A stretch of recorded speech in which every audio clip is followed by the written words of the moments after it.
Hello everyone, this is Amy Johnson with our lesson activity video that we've got going, and I feel kind of odd because my video is not going to be via PowerPoint or anything, but we are supposed to discuss the learning objective that we selected from our project. And from our project, I did a lot of reflection and I realized that my whole chapter in intermediate algebra on parabolas was really weak. I used to joke that my tombstone would read death by parabolas because things were not going well. And when I went to that and then compared it with MCTM standards, I realized that that unit on parabolas not only ticks a lot of boxes as far as objectives in the chapter, but it also ticks a lot of standard boxes off too, so that we can work with some real life things. So I thought that it would be applicable to marry problem solving and perhaps help these students to understand it better. And so down here you'll see my primary objective that I'm going to look at least in this video, was just being able to get my students to graph quadratic functions, find the vertex and axis of symmetry, and above and beyond that actually understand what it means.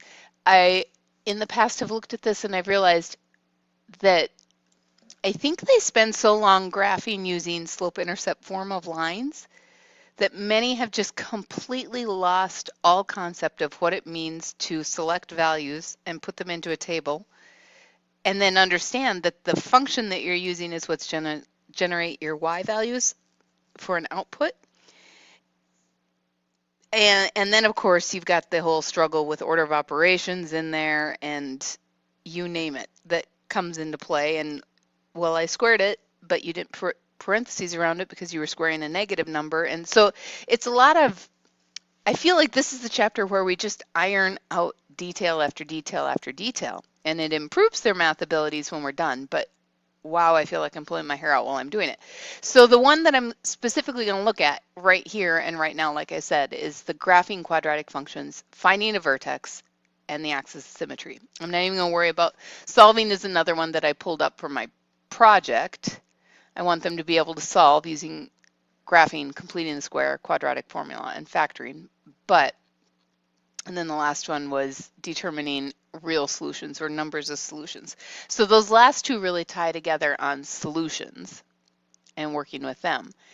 But what I opted to do here for my project was I started to think I need to really start with a review, because I want the students, as far as what I'm going to accept as, what was the word we were supposed to use here? Minimal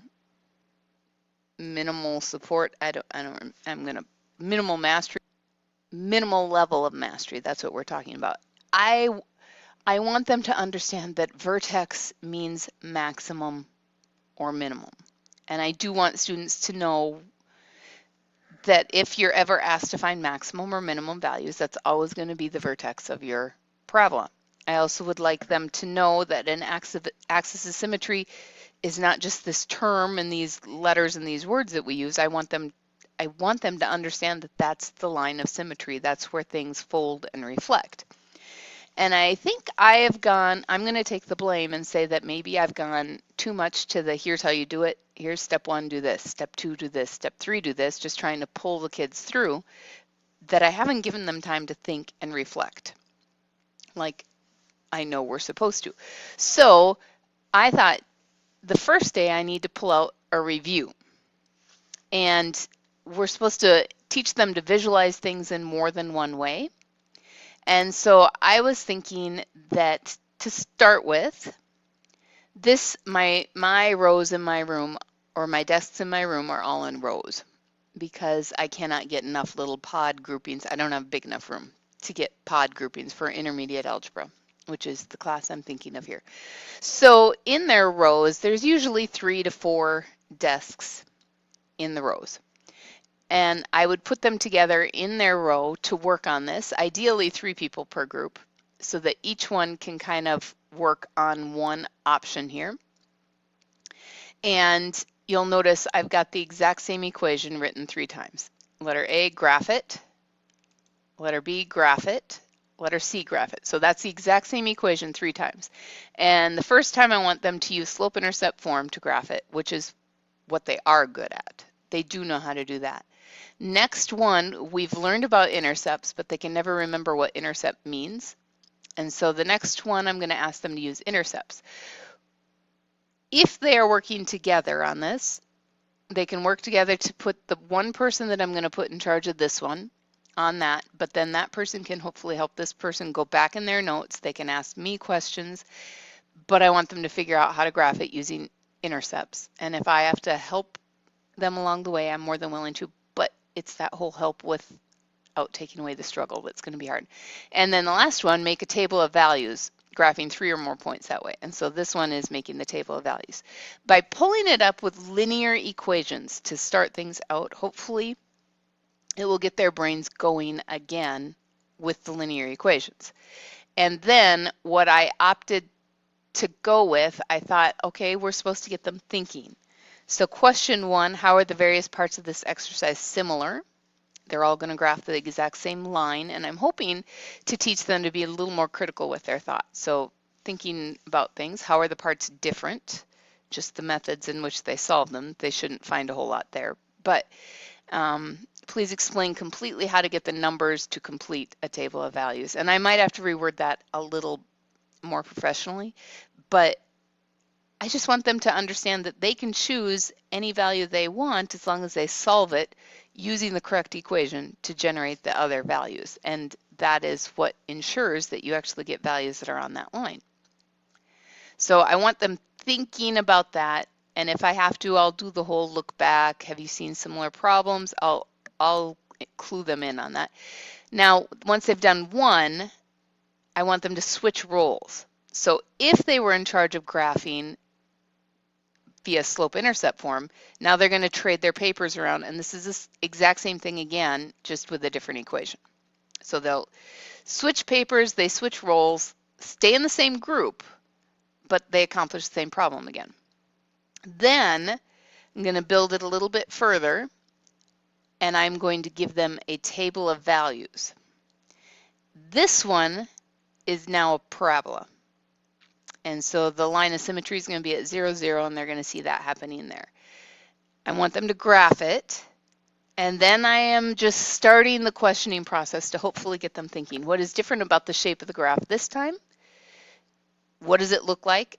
And then anything that they observe about it. We had equations for all of our earlier examples. This is the part B. Can you think of an equation that would allow you to graph this line? And then I just want them to think patterns or outside the box. I just want them to play with it. This is going to make them frustrated. They're going to want help. They're going to want to quit. And so I'm going to have to try to keep them focused and in. And I'm going to have to be prepared with some good leading questions. So maybe something similar, or maybe I can just say, just try looking for ways that you can compare your X value to get to the Y value. And just let them work for a while. Usually I think someone would maybe come up with, hey, we could just square it and get there. And then the last thing I just put on there is don't be afraid to talk about it together. And hopefully they'll generate an equation. Before we go on to the next one, I would want to have a whole group discussion about this. And my classes are small enough that we have some very good discussions together as a class. So I'm hoping that that can bring in some good discussion and we can get things going. Then I'm going to have them try another one. This one was x squared plus 1. So again, it's going to be a parabola. And letting them think again. And then hopefully what do you notice is the same in both problems. I want them to realize that it is that symmetrical shape, that there's always an up and a down and a minimum. And you can't see, I'm talking with my hands here, but maximums and minimums. And then what do you notice is different in both problems? Again, getting them to think this through. And this one now is going to be one that opens down. Again, what do you notice about the shape of the graph? Can you come up with an equation? What do you notice is the same in all three? What do you notice is different in all three? So they're still in the same groups. At this point, class is going to be getting close to done. I only have a 50-minute class period, and I'm pretty sure this will have used up all the time, if not more. And until I run it, I'm not going to know. But last step then for the day is I'm going to give them an equation, and then I ask them, what do you believe the graph is going to look like? Will it be a straight line, or will it be a more curved graph like you've been getting? And I want them to explain their answer. I'd be more than happy to just stop right there and let this either be the one homework assignment or problem that I want them to finish, or if they have time and get it done, then I'd move on to one that's a little bit harder. Otherwise, we'd do it the next day.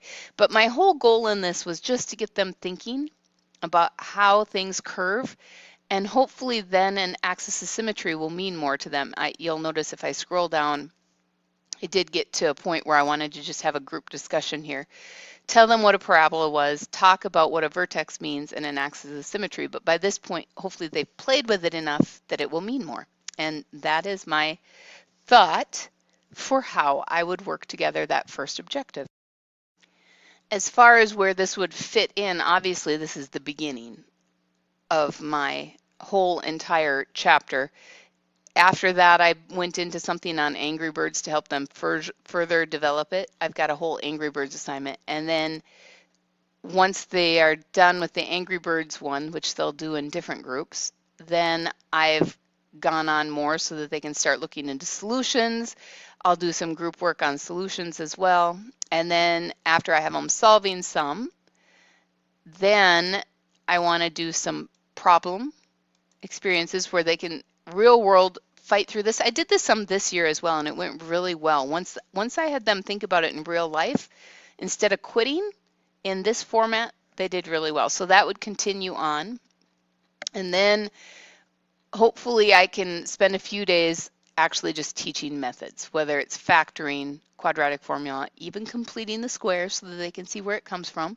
And then once they've done that, I'm going to do some jigsaw groupings with something else. And then finally, in the end, to highlight and end things out, I've got a gummy bear catapult activity. So no test on this, which is really weird for me, but it will be a final project that they've got to work through to generate how to catapult the gummy bear on up. But that is not the one I wanted to talk about for this video, and it's long enough. Thank you. Have a good